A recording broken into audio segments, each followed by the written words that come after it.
entertain petty things.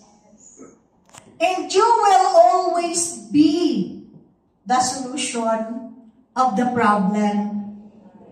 And you will not be, dalawa lang di ba? If you are not the solution, you are the problem.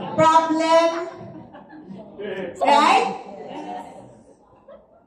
So, if you do not have that heart to like develop Leilani to be a better version of herself, she's doing good, she's well.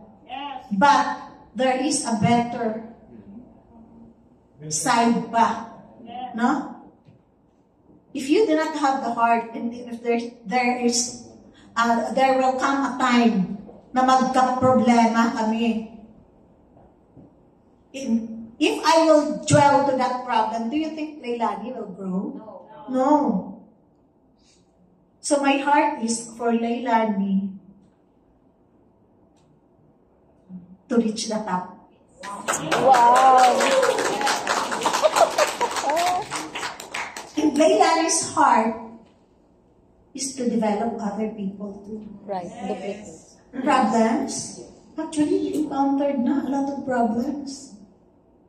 But I saw her heart. That's why I said to myself, her team will grow faster.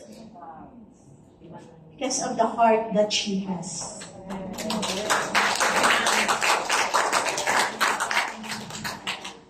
So leaders, again, it depends on us.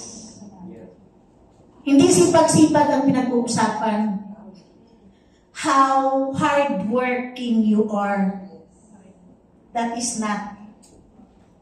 But how your heart operates.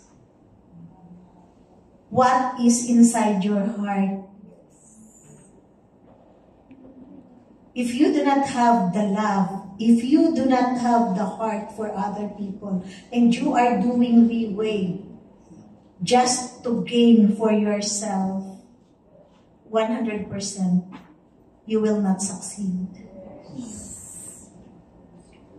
Let's imitate the heart that our boss has.